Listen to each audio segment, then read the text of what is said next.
Solo una cosa no hay, es el olvido. Dios que salve el metal, salva la escoria, y cifra en su profética memoria las lunas que serán y las que han sido. Ya todo está, los miles de reflejos que entre los dos crepúsculos del día tu rostro fue dejando en los espejos y los que irá dejando todavía.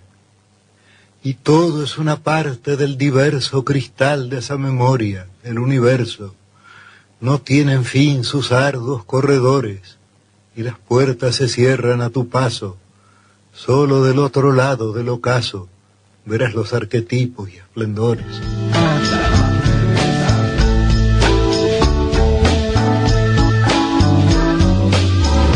Bienvenidos amigos a Radio Uruguay 1050M, bienvenidos a La Máquina de Pensar. ¿Cómo están? Hay que saludar en primer lugar a los señores legisladores que pidieron un cuarto intermedio hasta las 21 horas para que La Máquina de Pensar pudiera salir de 20 a 21 horas. Este es un gesto que tiene que ver con la cultura. Gonzalo Gervás, ahí que está en controles de emisión, sabe y también aplaude. Lo mismo que el flaco Germán, que está en la puesta a punto. Estamos todos trabajando, digo, está bien transmitir la interpelación, pero bueno, hagamos un paréntesis para la cultura y para hablar de Jorge Luis Borges, al que escuchamos al comienzo de este programa, que estaba leyendo el poema Cuarteta.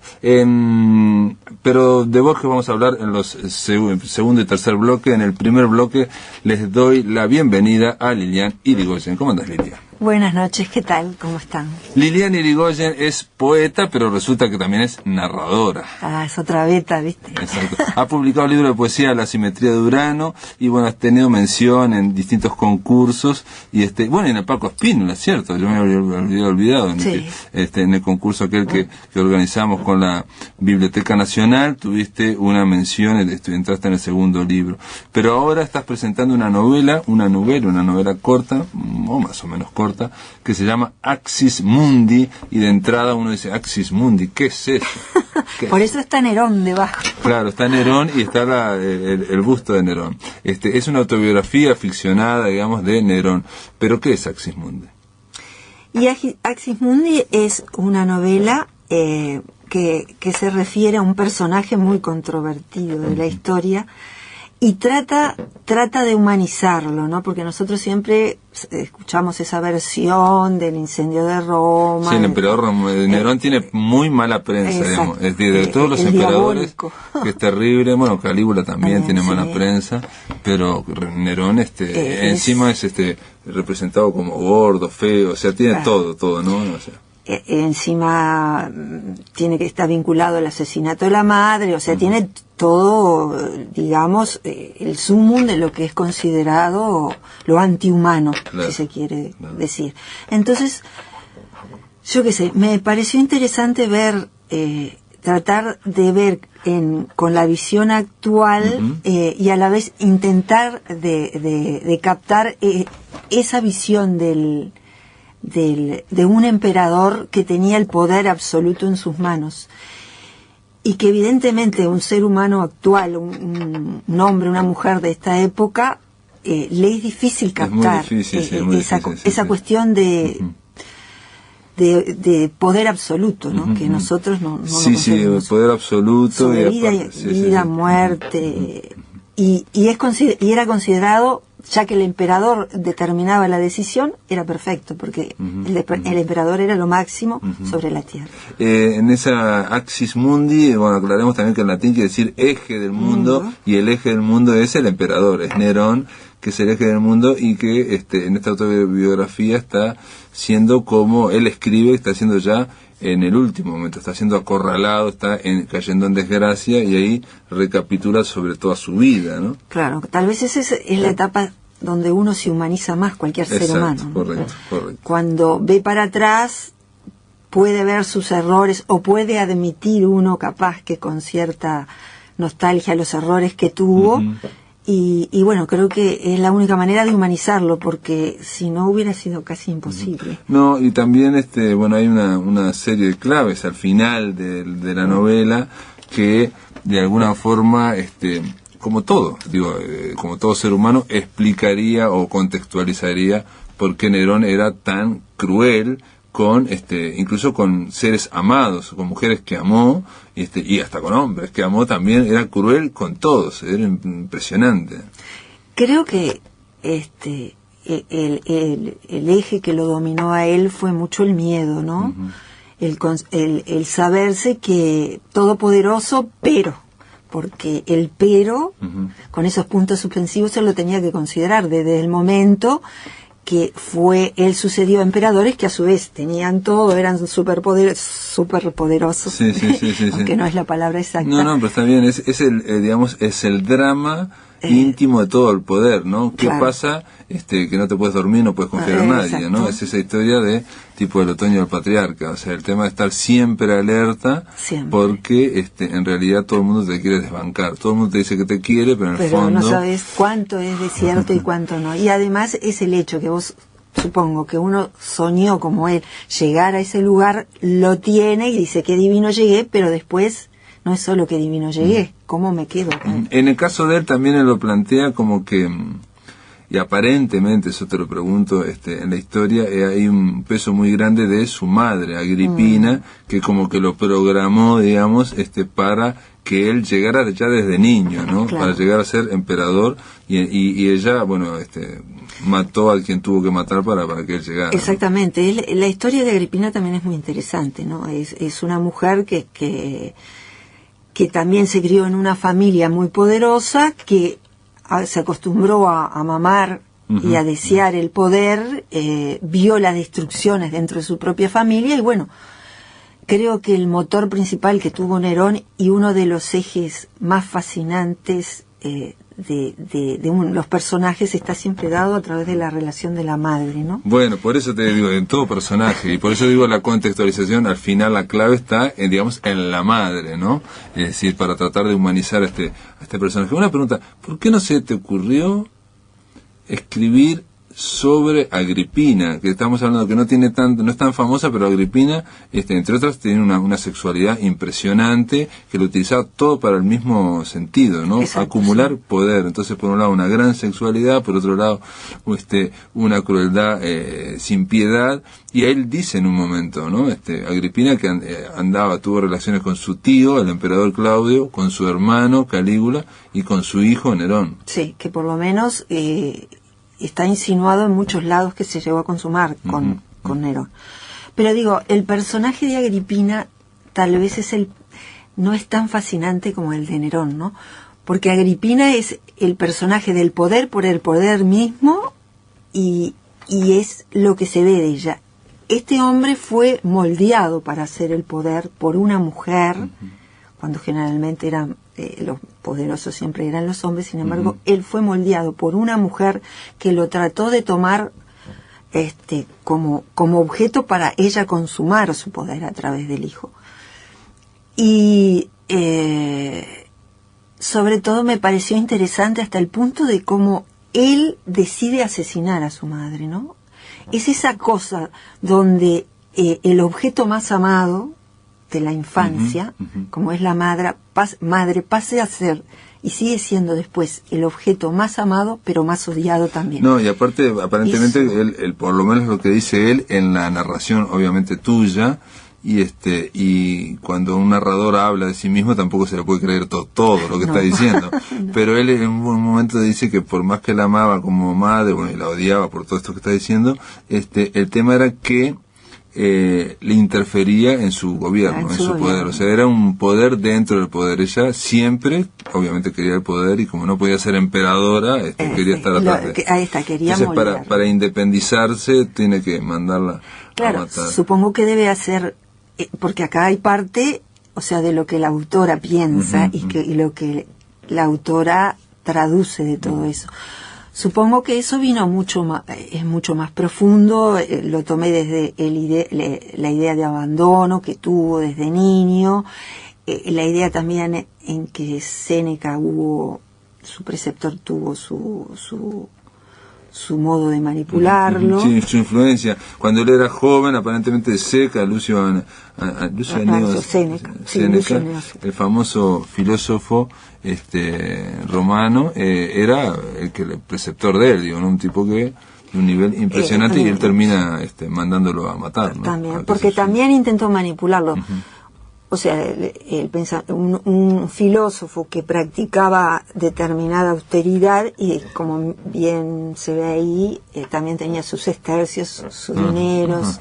O sea que, digo, es un hombre que se sintió manipulado, pienso, desde el año cero, y que, bueno, esa presión de esa manipulación lo hace explotar por varios lados.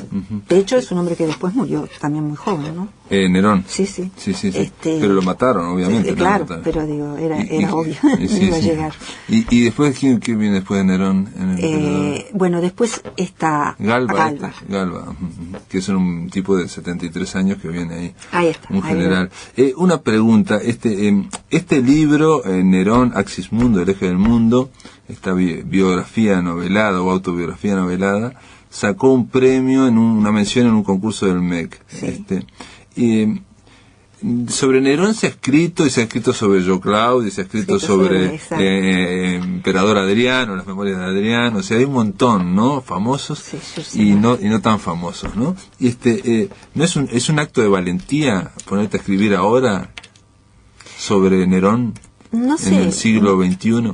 Me pareció interesante que como que una uruguaya se interesara también en esos temas. Creo que pero lo hice sobre todo porque lo sentí, porque me pareció un personaje muy complejo, muy lejano, y fue como una manera de traerlo a la actualidad de alguna forma. También se utilizan ciertas cosas que si bien son antiguas, se ven repetidas en la actualidad. Claro. Sí, la condición humana.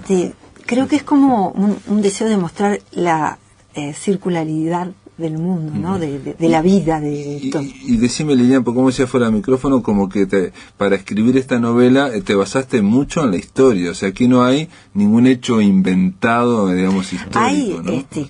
Cosas y algún personaje mínimo inventado. Hay un punto, una cosa narrada muy puntual, un hecho puntual. Por ejemplo, sus visiones de lo que él en algún momento piensa que son las musas. Bueno, pero eso sí, pero eso es evidente.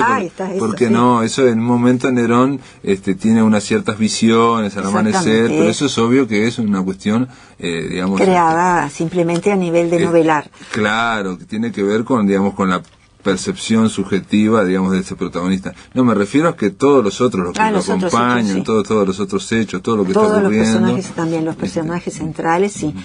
Lo que no respeté fue el orden, porque lo que yo quise es ir acrecentando, al ir leyendo uno ve la intensidad de lo que le fue sucediendo al personaje para poder desencadenar en cómo termina, ¿no? Claro. Y fue increciendo en emoción, creo. Y sobre todo capaz que va creciendo en esto de la complejidad de la clave, o sea, como que la clave obviamente está al final, ¿no? Para tratar de dramatizarlo más. Incluso Nerón al principio se defiende mucho de todo lo que está haciendo, y al final empieza a admitir que bueno, que mató a esta, mató a todo el mundo, ¿no? Y decime, y por eso es que la Agripina, la madre, no está tan presente al principio y está más presente al final. La madre siempre está presente. Si uno, por ejemplo, cuando él habla que se crió solo, está presente hasta por ausencia, ¿no? Al principio está presente por ausencia. Después empieza a generar intensidad hasta el final, que creo que es un clímax de intensidad por parte de la aparición de la madre. Pero es un personaje sumamente intenso, tiene como una fuerza que trató de que el hijo la tuviera, pero que, bueno, a su modo también la tuvo. Pero fue el artífice de ese personaje complejo y contradictorio, un amante del arte como fue Nerón. Eso también es una cosa, porque a Nerón se lo plantea, se lo junta con la lira cuando están incendiando Roma, y cuando hay ese estereotipo, ¿no? Sí. Pero parece que era alguien que le interesaba bastante el arte. Sí, le gustaba el teatro, admiraba, ahí se ve a Sófocles, cita mucho varias veces a Sófocles. Y además esas anécdotas que cuenta de los teatros donde él actuó son verídicas, o sea, es sacado. Él quiso ser actor, fue actor y también fue poeta y tuvo competencia con un poeta grande, lo mandó a callar. Sí. Eso puede ocurrir. Y la novela, la presentación está muy cuidada. Esta se trata de una nueva editorial, Dixie se llama la editorial, Ediciones Dixie. Está muy cuidada, tanto la presentación como la corrección está muy bien hecha, y sobre todo el tema del lenguaje, obviamente que eso te pertenece a vos. Hay una escritura muy cuidada. ¿Qué valor le das a eso en la narración? Aparte, incluso hay una escritura como muy decantada.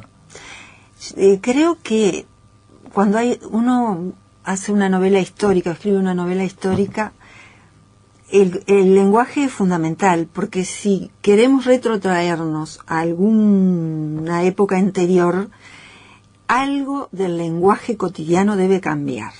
No sé exactamente si se hablaba así o no se hablaba así. Trata de respetar ese tipo de lenguaje un poco más rebuscado, más cargado que hay en las obras antiguas, pues por decir la más conocida, la Ilíada, pero esto es muy posterior, obviamente. Claro. Pero es la manera de que uno pueda transportarse y viajar en el tiempo hacia otro lugar, hacia el clima que el autor trata de arrastrar al lector, ¿no? Y en el caso ¿tomaste algún modelo, por ejemplo, Las Memorias de Adriano? No, yo la leí después. ¿La leíste después? Sí. Ajá. Porque la idea de un emperador que está al final está rememorando. Sí, yo la leí después y dije, qué casualidad. No, pues está muy linda, son novelas muy lindas. Amigos, se nos está terminando el tiempo. Quiero decir que Liliana Irigoyen tuvo la gentileza de traer un ejemplar de Axis Mundo, a la vida de Nerón, y bueno, al primer oyente que llame aquí a la Máquina de Pensar, a Radio Uruguay, se la vamos a regalar. Gracias por estar aquí, gracias por el tema de Nerón. Me quedó un par de preguntas que te había traído. Mirá, el tema de hasta cuándo mostrar todo lo que sabes de historia. Obviamente aquí hay mucho de esconder, de no apabullar al lector con el mundo grecorromano. Porque no pretende ser un libro de historia, pretende ser un libro humano, entonces sobre un ser humano que siempre fue demonizado. Entonces, bueno, hay que mostrar para ver que la época era diferente, que los valores eran diferentes, pero no más de eso. Bueno, muy bien. Gracias por estar acá en La Máquina de Pensar. Un placer, gracias a ti. Muy bien, ahora le damos la bienvenida a Vicente Cervera Salinas. Él es poeta y ensayista español. Nació en Albacete, pero bueno, vive ahí en Murcia, y trabaja en la Universidad de Murcia. Es catedrático de literatura hispanoamericana. ¿Cómo andás, Vicente? Hola, muy buenas. Pues muy bien, muchas gracias. Saludos al programa, a los oyentes y bien todo, gracias. Lo llamamos a Vicente porque vimos en internet que tu tesis doctoral versó sobre la clave lírica de Jorge Luis Borges. O sea, hiciste un trabajo que coincide exactamente con lo que encaramos esta semana en La Máquina de Pensar, que es analizar o encarar o abordar la obra poética de Borges, que quizás es la menos conocida de este gran escritor argentino. ¿Qué te impulsó, digamos, a trabajar sobre Borges?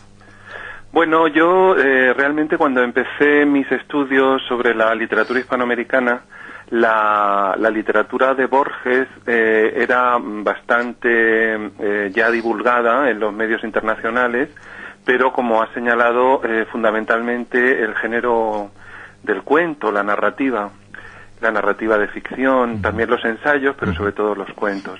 Sin embargo, la poesía pues era un género que había quedado ensombrecido, había quedado eclipsado, no se tenía tan en cuenta, incluso, bueno, pues no se había llegado a considerar a Borges como una figura central de la poesía latinoamericana o hispanoamericana del 20. Sin embargo, yo había tenido la oportunidad de leer en mi último curso de carrera universitaria la obra poética de Borges, y para mí fue realmente una revelación, fue una epifanía, ¿no?, en el sentido más literario del término, porque descubrí un poeta inmenso, un poeta de unas pues de una envergadura filosófica, reflexiva, metafísica, que me seducía, que me interesaba para conocerlo más a fondo a él y también con él los mundos que él me abría, ¿no? Me parecía que era un poeta interesante no solamente por su medio de expresión, por su manera de abordar el género poético, sino por todos los horizontes que al mismo tiempo introduce su obra lírica. Entonces me pareció entrar en un universo muy particular, diferente, muy sugestivo, y entonces ya ese fue el motor para decidirme. Cuando tuve la beca predoctoral para realizar la tesis doctoral, me decidí por embarcarme en el estudio ya más minucioso de la obra poética de Borges. La información que tengo acá es que, bueno, tu tesis doctoral versó sobre la clave lírica de Borges. ¿No es muy ambicioso ese título, no? La clave lírica. Sí, bueno, realmente el título completo era La poesía del logos, clave lírica de Borges. Es decir, que yo accedí a la obra poética de Borges a través de una clave, de una llave que me permitiera acceder, pues, interpretar su obra, que para mí fue lo que yo llamé la poesía del logos, es decir, la poesía de la especulación, de la reflexión, del pensamiento, una poesía que no solamente se conforma o se limita a recrear el mundo o a celebrar el mundo o a hablar existencialmente en clave lírica sobre el mundo, ni tampoco desde una perspectiva meramente individual, sino que es una poesía del logos, una poesía pues más genérica, más universal, donde se establece el parámetro poético de un yo plural, que es el que Borges instaura en su poesía, en el poema de los dones. Él ya habla de un yo plural, y yo creo que ese yo plural es el que nos da la clave justamente de esa dimensión, de ese registro de poesía del logos, ¿no? De poesía filosófica, una poesía que al mismo tiempo que está cantando o que está ritmando, está pensando, está especulando y está accediendo pues a otros registros, a otras dimensiones del pensamiento donde nos encontramos todos, donde se encuentra pues eso, la psique y el alma y la historia también. Es decir, que yo creo que es una rara avis dentro de la poesía hispánica del siglo XX, porque ni es un poeta en la clave americanista, como pueda ser Neruda, ni es un poeta en clave vanguardista tan solo, aunque también lo fue, como pueda ser Huidobro, ni es un poeta en esta línea existencial del dolorido sentir, que pueda ser un Vallejo, ¿no? Es un poeta muy, muy diferente, muy particular, original, y que ha creado una escuela poética, ha creado una escuela literaria claramente. Y primero, cuando hablas de que como la clave lírica, digamos, de Borges, hablas del logos, pero logos significa palabra, ¿no? Claro, esta semana estuvimos sí. conversando de que él, en una entrevista concretamente que pasamos aquí un fragmentito, decía que él se oponía a la poesía como juego de palabras, que la poesía no se hace con palabras, la poesía es más que hacer algo con palabras. Claro, es que, bueno, eso también lo trabajé yo en la primera parte, en lo que era el marco teórico de la tesis. Yo establecí una distinción metodológica entre una poesía del logos y una poesía del mitos, porque los dos términos, logos y mitos, en griego significan palabra, efectivamente.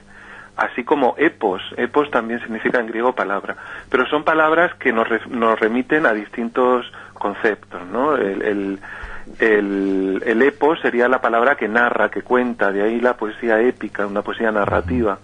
El mitos sería la poesía palabra, efectivamente, la poesía realidad, la poesía que juega con la palabra y que juega con la realidad, la palabra como la manera de atrapar la realidad.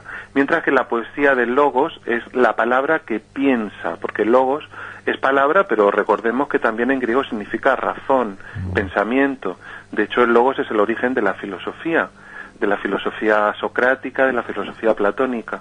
Entonces, es la palabra que no se limita a reproducir la realidad miméticamente, y por lo tanto jugar con ella, que sería la poesía del mitos, la poesía vanguardista, con la que comenzó Borges, pero de la que luego más tarde renegó, sino que sería una palabra que progresivamente se iría elevando desde el registro de la realidad a registros pues más espirituales, más abstractos, más propios del pensamiento, de la razón, de la abstracción, y de ahí también en cierto modo se relaciona con la ceguera física de Borges, ¿no? Antes citaba yo el poema de los dones, que es justamente el poema que escribe cuando queda ciego y cuando da gracias por esa magnífica ironía de Dios que le dio al mismo tiempo los libros y la noche. Sí. Esa ceguera física tiene como contrapeso una gran iluminación intelectual y espiritual.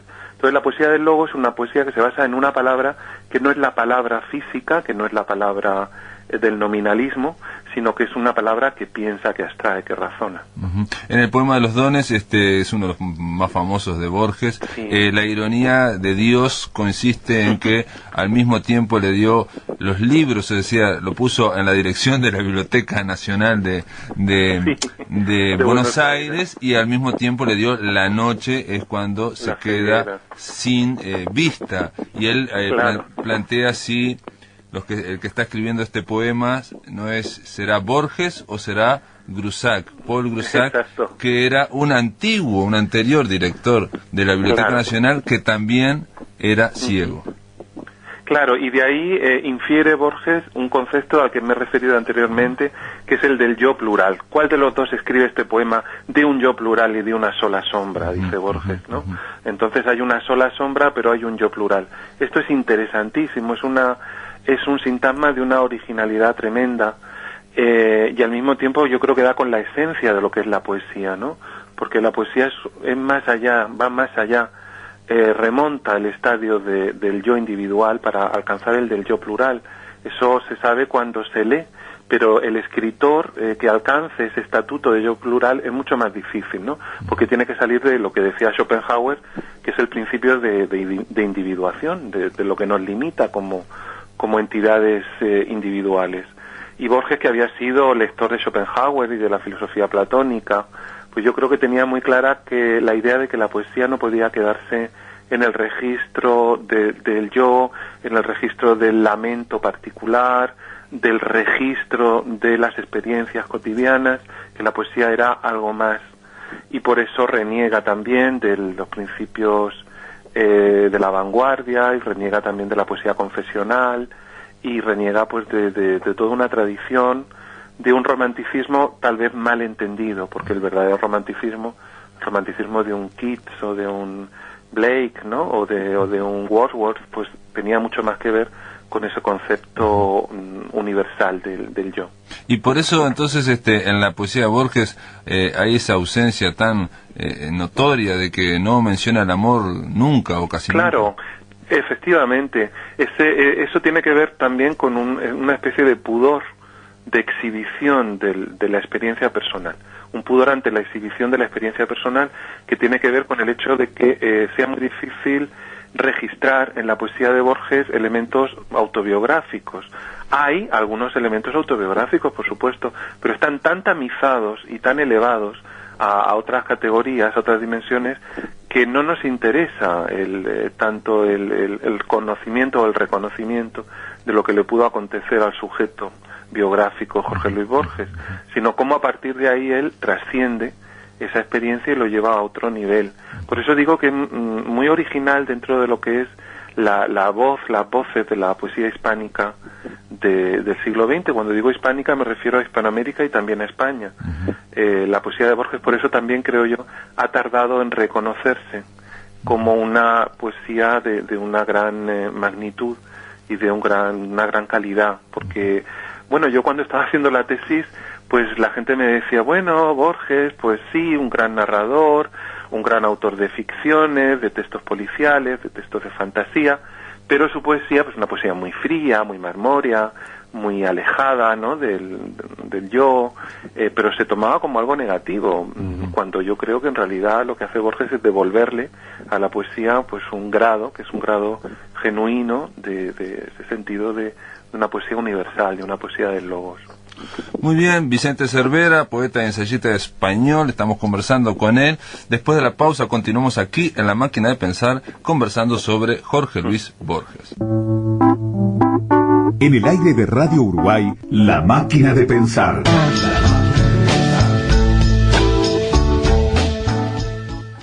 En el mes de papá, llévate un LG GB230 con internet, radio FM, MP3 y cámara de 2 megapíxeles por 12 cuotas de 202 pesos en kit prepago, que incluye 250 SMS a móviles de Antel y 30 minutos a teléfonos fijos o móviles de Antel. Además, 100 pesos de precarga, 3 destinos gratis y 5 amigos a 0,99 pesos el minuto. Más información en www.antel.com.uy.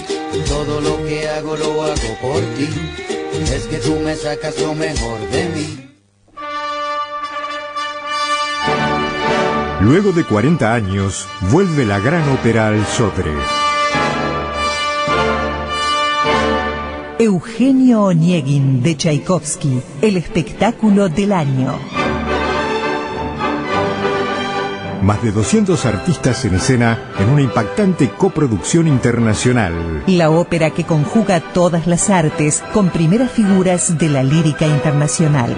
22, 23, 24 y 26 de julio. Auditorio Nacional Doctora Adela Reta, Mercedes y Andes. Teléfono por consultas 2900-7084. Localidades en venta en la red UTS y en boleterías del Sodre. Eugenio Onieguin de Tchaikovsky, el espectáculo del año.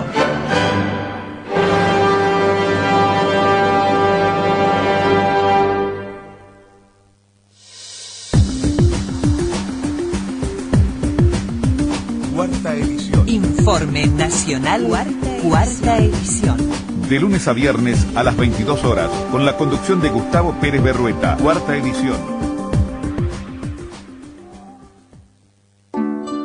Ahora en las tardes del Tungue. El reconocido intelectual Alejandro Michelena, Hablando de cultura y otras hierbas. y el avesado joven historiador Roberto García Quienes hacemos historia, hacemos conocimiento científico. acompañan a Nelson Caula por todos los caminos de la cultura, el arte y el presente del pasado. Nuevas columnas, nuevas voces en el Tungelé y su incesante búsqueda de una comunicación original. Todas las tardes de 16 a 18 y las madrugadas de 4 a 6 en Radio Uruguay.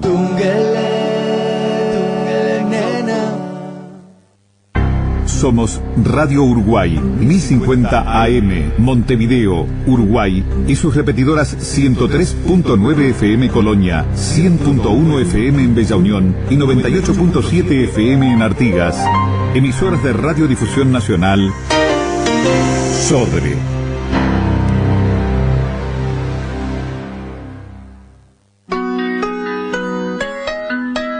Para comunicarte con la máquina, envía un SMS al 099-780066 o un correo electrónico a lamaquinadepensar@adinet.com.uy.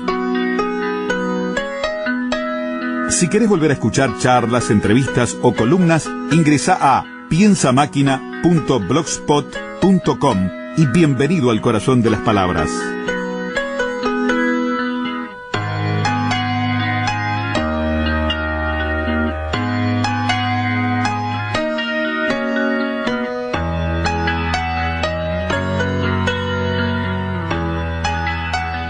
Continuamos aquí en La Máquina de Pensar, estamos conversando telefónicamente con Vicente Cervera, él es poeta, ensayista español y obviamente es un especialista o alguien que le entusiasma mucho la poesía de Borges al extremo de que, bueno, tu tesis doctoral versó precisamente sobre la clave lírica. Antes de la pausa conversabas y me decías, Vicente, que algunos plantean que la poesía de Borges, y lo hemos visto durante esta semana, puede parecer fría. Otros, yo he leído escritores que plantean que las rimas de Borges pueden ser previsibles, rima espejo con reflejo, y para nada originales. Esto unido al tema de que tampoco habla del amor, no habla de cuestiones confesionales de él, aunque su vida está presente en su poesía, ¿no? En el poema Los Dones hay elementos de su vida que lo hacen ir hacia otras especulaciones. ¿Cómo lo ves el tema de la previsibilidad, digamos, por ejemplo, de la rima de él? Bueno, yo creo que no se trata tanto de previsibilidad cuanto de economía de medios. Hay que pensar que cuando Borges vuelve al soneto, sobre todo en los libros de los años 60 en adelante, tiene mucho que ver también con su ceguera y con el hecho de que él pues ha dejado de leer libros y ha dejado de poder escribir directamente, tiene que dictar, ¿no?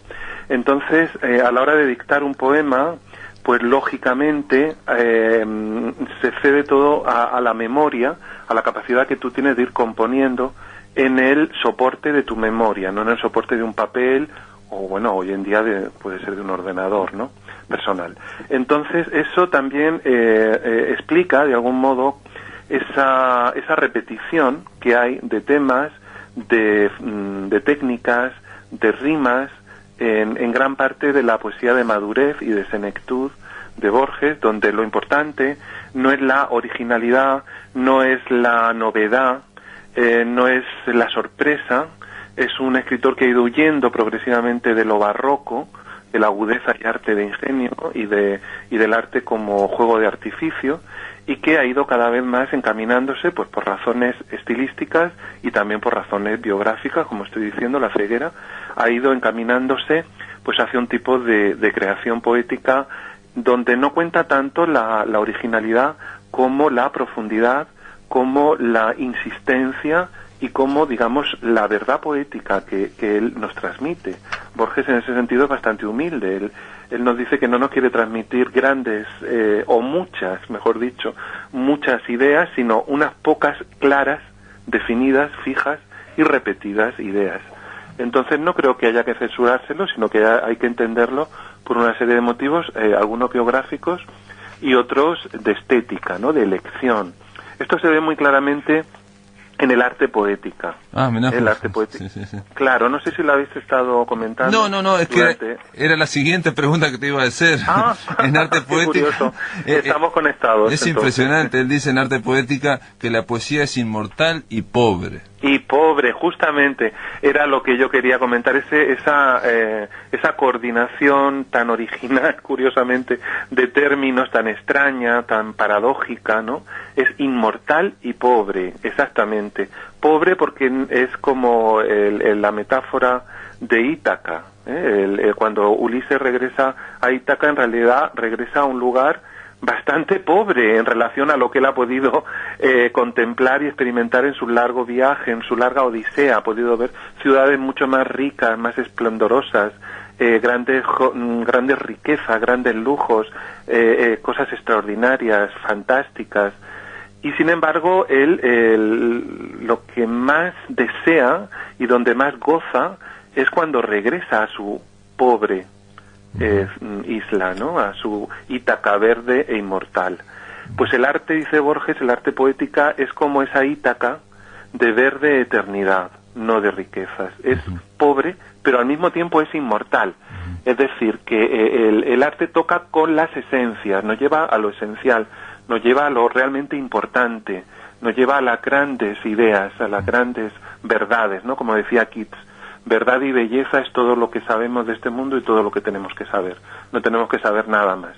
Borges dice lo mismo y lo dice pues muchas veces con las mismas palabras o con una pobreza incluso de recursos estilísticos que esconde una gran riqueza de pensamiento y una gran riqueza espiritual. Y yo creo que hay que entenderlo así. El hecho de que en este poema, en arte poética, rimen las palabras, no solamente las terminaciones silábicas, sino las palabras río con río, o Ítaca con... claro, todo o prodigio con prodigio, o espejo con espejo, prodigio, o cara claro, con cara. Efectivamente, todo esto es un recurso paradójico, porque dentro de su elementalidad, dentro de que a ningún poeta se le ocurriría utilizarlo porque le parecería tan básico, ¿no?, que lo podrían tildar de falta de pues eso de falta de ingenio poético. Sí, claro. Sin embargo, Borges recurre a lo más básico para decir, en lo más humilde, en la mayor pobreza, donde está la mayor riqueza también. Porque diciendo esto y repitiendo las mismas palabras, estoy creando mi arte poética. Y mi arte poética es que la poesía es pobre, pero al mismo tiempo es inmortal. En esa paradoja reside la poesía de Borges. Es sorprendente porque en un siglo XX que realmente es más que nada pirotécnico y muy lleno de prodigios, aquí se cuentan que Ulises, harto de prodigios, lloró de amor al divisar su Ítaca. Su Ítaca inmortal, claro. Es esa idea tan hermosa. A mí me parece que Borges da con una clave, ¿no? Que da con una especie de universal poético, que es un universal humano al fin y al cabo, ¿no? Son las cosas que nos emocionan, las cosas que de verdad nos llenan, pues no son tantas, son pocas y son muy claras, ¿no? Y todo lo demás, pues muchas veces es accesorio o es algo de lo que podemos prescindir. Es como decía Sócrates, dice, ¿cuántas cosas hay de las que...? Él se alegraba porque iba por la calle y decía, ¿cuántas cosas hay que no necesito, no? Era feliz porque se daba cuenta de que había muchas cosas que no necesitaba. Y Borges, pues también es un autor que le rinde culto, pues a esa, valga el oxímoron, a esa rica pobreza, ¿no? A esa deslumbrante pobreza, donde realmente está lo que necesitamos, donde nos reconocemos, y donde late quizá lo más verdadero. Otra constante de Borges, y digo, es difícil obviamente agotar todos los temas que tiene, digo, el tema del tiempo y el tema de que la vida es sueño, o de que estamos dentro de un sueño, y que el dormir cada noche es la muerte, digamos, ¿no? Es igual que la gran... Sí, pero en realidad ese tópico de la literatura que lo tratan desde el sueño de Escipión en Cicerón, pues es un tópico que ha recorrido toda la historia de la literatura de Occidente, por supuesto con Calderón a la cabeza. Borges en realidad no se queda en él, sino que él lleva esa idea de la vida como sueño a una especie de poética del sueño, en el sentido de que para Borges también la propia creación literaria es una especie de sueño. Es un sueño organizado, orquestado por un soñador que es el autor, y las criaturas del sueño pues son las criaturas de su ficción. Las criaturas de ficción pues son los sueños del creador, pero es que a su vez el creador es un sueño de alguien. Es decir, que Borges todo esto lo incorpora, lo introduce en una especie de gran muñeca rusa o caja china, donde los elementos se van introduciendo unos en otros hasta llegar a esa puesta en abismo de la que hablaba Genet, para referirse a la literatura de Borges, ¿no? Es decir, somos soñadores, somos criaturas, entidades soñadas por alguien, y a nuestra vez tenemos la posibilidad de crear. Crear es soñar. Por eso nuestras creaciones son sueños. Pero son sueños conscientes, porque los creamos en la consciencia. Y por eso pues podemos manipularlos, podemos organizarlos, podemos dotarlos de la vida que queramos o que creamos. Son nuestros sueños, son nuestras criaturas. En este sentido, Borges, por ejemplo, trata el tema de Quijote, de Don Quijote, de Alonso Quijano. Dentro de esta poética del sueño hay un poema que se llama Ni siquiera soy polvo, donde es un monólogo dramático de Alonso Quijano, en el que es muy interesante porque Alonso Quijano está naciendo como criatura soñada de Cervantes. Alonso Quijano es la criatura soñada de Miguel de Cervantes, pero es que a su vez Don Quijote va a ser la criatura soñada por Alonso Quijano, puesto que Don Quijote es la creación de ese caballero, ¿no? De ese hidalgo manchego que a su vez se quiso convertir en otro ser. Es decir, que para Borges el sueño tiene toda una concepción creadora, una concepción poética, porque para Borges, en realidad lo que Borges pone en tela de juicio es la estructura de lo real. Borges descree de la realidad tal como nosotros la entendemos. En ese sentido es muy idealista, es un escritor que se abrazaría a una filosofía idealista, y ese idealismo le lleva a concebir que la verdadera realidad es la proyección de nuestra mente, la proyección de nuestras imaginaciones y de nuestros sueños. Y eso lo lleva al campo de la creación. Esto se ve muy bien en sus cuentos como Las ruinas circulares, ¿no? Donde justamente un maestro crea a su discípulo y luego el propio maestro se dará cuenta de que él también es una criatura soñada, puesto que cuando pasa por el fuego su materia no es combustible, ¿no? También, se da cuenta de... También está en el poema del ajedrez, también, que el jugador mueve la pieza. Efectivamente. Vicente, para culminar esta rica charla, lástima que queda poco tiempo. Hay una aparente contradicción, o yo veo una aparente contradicción, por un lado ese elogio a los sueños, ese intento por superar la conciencia e ir hacia un yo plural, ¿no? Y por otro lado, ese tono razonado, especulador, filosófico, muy consciente. Entonces, ¿cómo a través de algo muy consciente se puede superar la conciencia y llegar a un yo plural? Bueno, porque yo creo que justamente la racionalización se proyecta sobre el mundo real. Que lo que Borges pone en tela de juicio, como he dicho, es el estatuto de la realidad. A partir de ahí, lo verdaderamente real es nuestra mente. Lo verdaderamente real es lo que nosotros creamos y proyectamos. Es decir, que el racionalismo se aplica al espacio real en el que nos movemos. Por eso, por ejemplo, Ana María Barrenechea hablaba de la expresión de la irrealidad en la literatura de Borges, porque Borges instaura una especie de irrealidad, ¿no? Él, en muchos ensayos, en muchos cuentos y poemas, pues nos dice justamente esto, ¿no? Que soñamos el mundo, lo soñamos resistente, férreo, fijo.